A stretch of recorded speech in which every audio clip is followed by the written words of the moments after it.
being recorded, like stuff like that, talking about our life, I mean, all the time.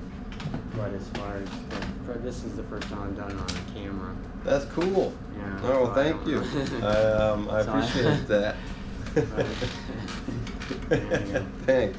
Alright, so MikeTheMeanderthal. I'm here, I'm at the Yellow Deli Hostel in Rutland, Vermont. And I'm here with Chanowk, who's a member of the community here. And I just figured it might be nice to learn a little bit more from someone who's been in it for how long? 16 years. 16 years? Yeah. So that's awesome. It is awesome. And you've been here for, let's see, at this location? I've been at this location like the first 4 years that I was in the community. Okay. And then I moved to Bellows Falls, Vermont, and then up to Island Pond, Vermont, and also in Lancaster, New Hampshire. Is there a community at each of those locations? Yes. Oh, okay. Yeah. So there's a couple places in Vermont. Yeah, and one in New Hampshire. Yeah. So I've been in pretty much northern New England the entire time. Yeah, okay. This is my first time in northern New England. Yeah. And it's very beautiful up here. And it has more of that small town kind of energy that I like. A lot of the places I've gone through with the trail, it's like this nice, like small town, but it has like, what I like is like it has like a music venue. It has like, they care about local agriculture, and they care about like ethical treatment of like the planet, and but you have that kind of like nearby nature, nearby farms, but also small town with music and theater, which is what I like about cities. Yeah. And I didn't find that before in the U.S., so I'm excited about it. So you've been in New England for a while. How do you like New England? It's really wonderful. It's very different from where I grew up the majority of my life, in Brownsville, Texas. Oh yeah, from Texas. Yeah. And let's see. Well, I'll have to come back to that. So first, how many different community, I don't know, we call them community centers, or 12 tribe places are there? What do you call them? There's 12 tribes. As I said, there are dispersed throughout the world. When you say 12 tribes, is that the name of the community, or there's 12 tribes? Literally 12 tribes, like in the original 12 tribes in Israel, 12 tribes of Israel. Oh, okay. And the original ones all were in the country of Israel. Right. We have tribes outside of the United States, in Canada and in Brazil, Argentina, in Australia. Let's see, in France, Spain, England, the Czech Republic, and there's 4 in the United States. But yeah, we have tribes dispersed throughout throughout the whole world. Actually, it's really pretty amazing that the diversity that we have from different cultures, different companies. They're becoming one brand new culture. Yeah. It's a brand new culture that's on the earth, and it's. I've heard you call yourself like one, like a nation, as a collective. Right. Yeah. Spiritual nation. Yeah. A spiritual nation. Yeah. Okay. And then, do you know how many is there like worldwide? How many? Do you know the number? No, I don't know exactly. It's probably. There's quite a lot. Yeah, I mean it's probably maybe around 3,000 or more. Oh, communities? No, 3,000 people. Oh yeah, okay. I was like, whoa. And then I don't remember how many communities we have. We're growing, So yeah. We're growing. We have new communities coming up in Brazil and also a new one in Argentina. Okay. It's in Sierra de los Padres. That's how you pronounce it down. Okay. But yeah, we have new communities, because of the interest. People want to give up their farm or want to give up their homes and they offer it to just because to the 12 tribe community. And so it's really amazing to see that, and that's really our Father speaking, that He wants us to be in this place or that place. Oh yeah, excellent. Nice. Hold on, let me move this closer. All right. Because I think the microphone might be too quiet. Let us know what's kind of the key components the 12 tribe nation, if that's a good way of saying it?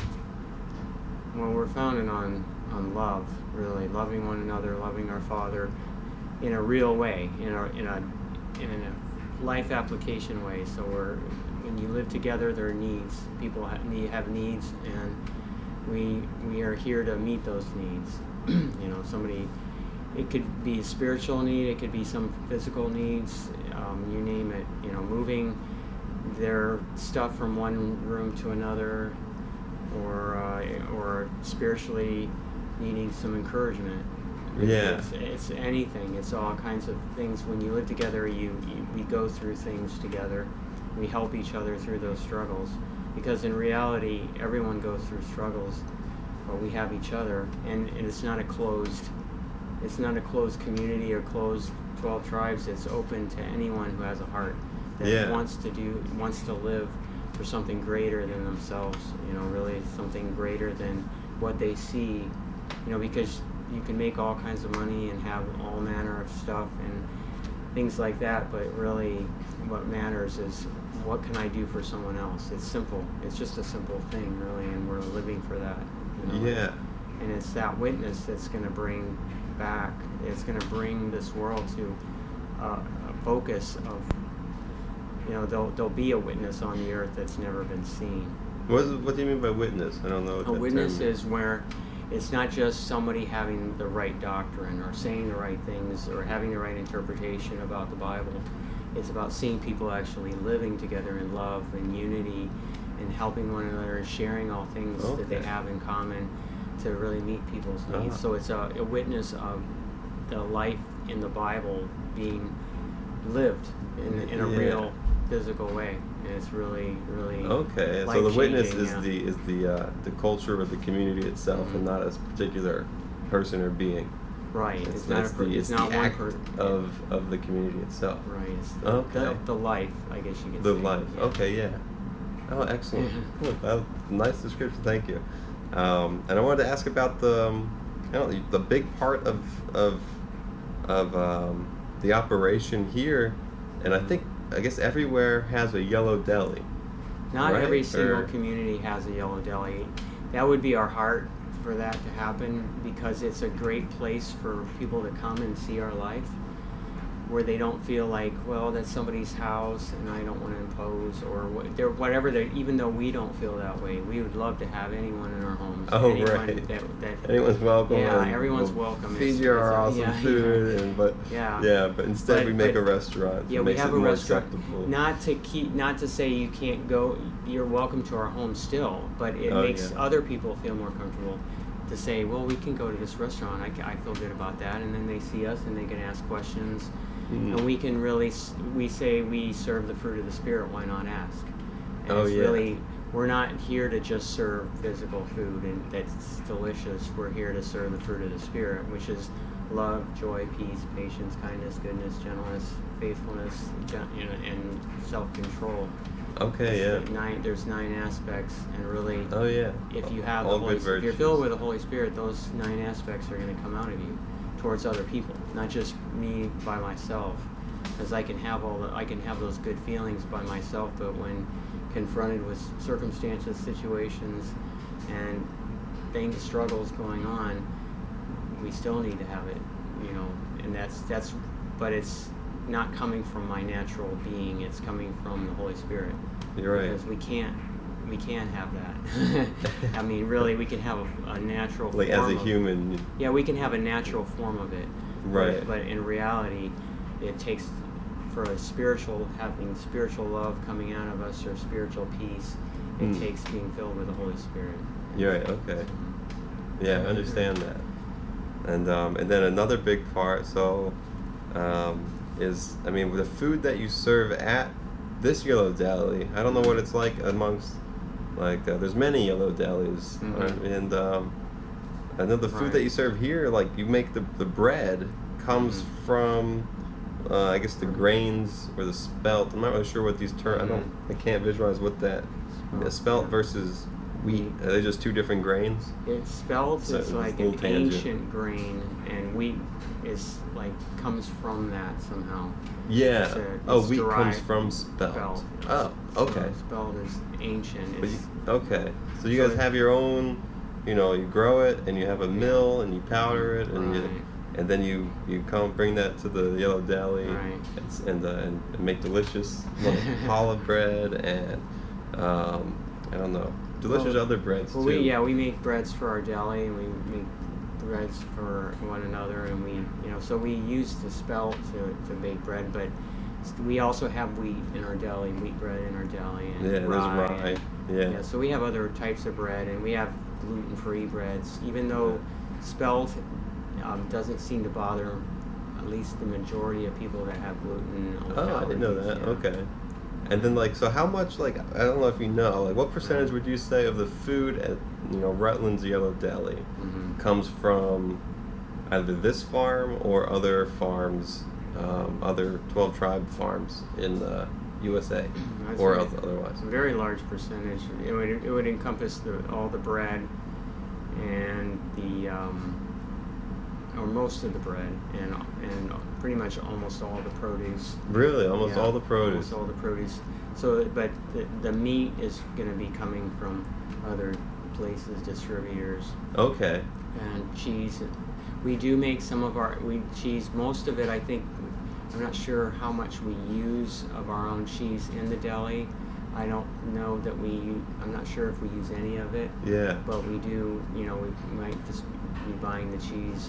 Okay. What about eggs? I'm just curious. You guys have eggs, I assume you guys have your own chickens, but I don't know if that's true. We do have our own chickens. We don't.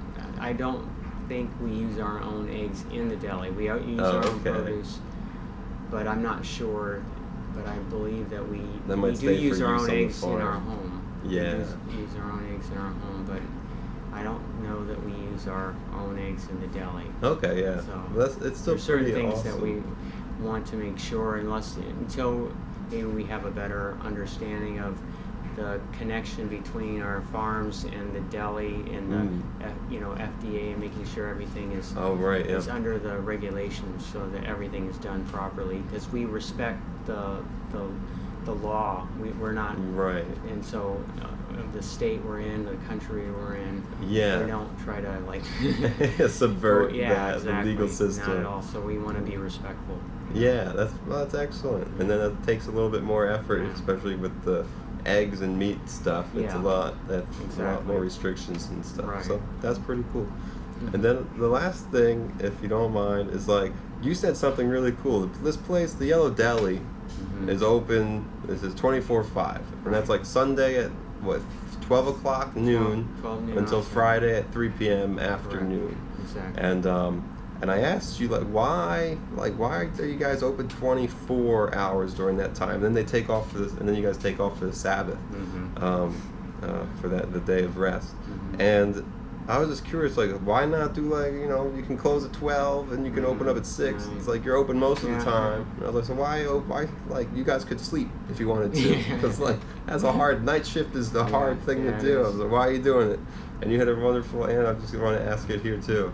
It's they're lonely people, and we have a heart for that. And our Father in heaven, He has a heart for lonely people. And there's lonely people everywhere, every country. Whether rich or poor, there's lonely people, and we want to be there. We want to have the light on and be there for them, and be there just to be, someone a shoulder to cry on, or someone to talk to, and help. And sometimes it's just giving comfort. Sometimes that's all it is. It's just being there. Yeah. And that's enough for them. Sometimes they want to ask questions, whether it's about our life or about our advice in the circumstance they're going through. Yeah. So it's really, we just are making ourselves available for them. Yeah. And that's how our Master was. That's how Yeshua, he met the woman at the well.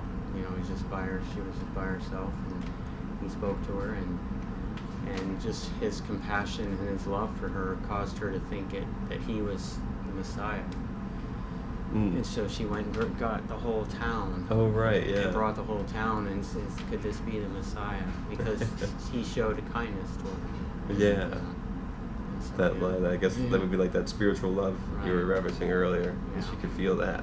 Exactly. Yeah, excellent. And then kind of in the same kind of light, you guys offer this wonderful hostel donation based to all the hikers every year, except maybe last year. I don't know what you guys did, but just a very welcoming space and very giving.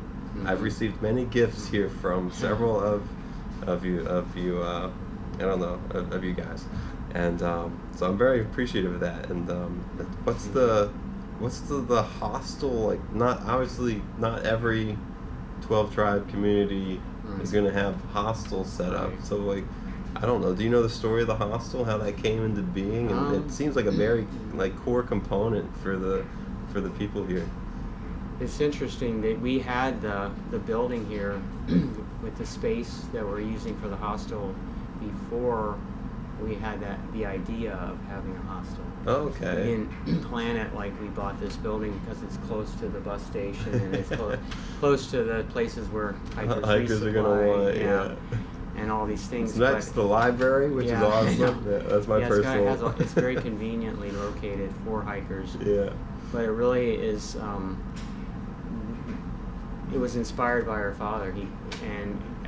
Throughout the Bible, our Father talks about having compassion and hospitality for the sojourner.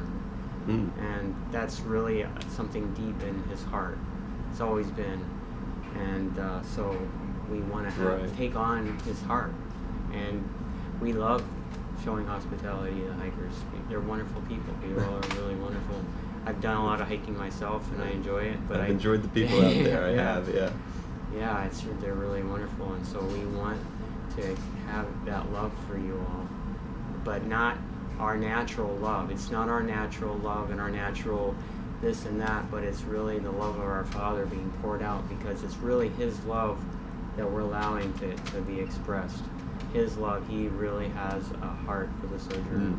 And it's very clear, especially in the Old Testament, but even in the New, but the sojourner is mentioned, several times in the Bible. The what? Sojourner. Sojourner. Yeah, it's someone who travels, someone who's on a journey, a person who's on a journey of some sort. A sojourner. Long, someone who's on a journey. Okay. Yeah, so it's. Every hiker is a sojourner. Yeah, that's for every sure. hiker falls in that category of being a sojourner. Cool. So. Yeah, well, thank you on behalf of all the hikers, thank you. sure, and myself personally. That was here. Great experience, and thank you for having me, and thank you for it's our pleasure. this little interview. That's appreciated. Thank you. Yeah, and is there anything just like, I don't know, what would be a way to express that? Just as a send-off, is there anything you'd like to share with anyone who sees this? Please, our doors are open day and night. So, come and come and I'm say getting hi. Emotional. Come and stay with us. Wherever you are. If you're lonely, if you have any kind of thing you just need somebody to talk to, or you just want to have friends, we're here to be your friends. We're not here to shove religion down anyone's throat. That's not our goal. It's our desire or of any kind. I know we've all of us have seen that in other areas and walks in our life, but we want to just offer the love of our Father, and whatever we have, we want to give. Yeah, excellent. Cool. Well, thank you again, Hon. I hope you guys enjoyed. Thank you. See you next time. All right.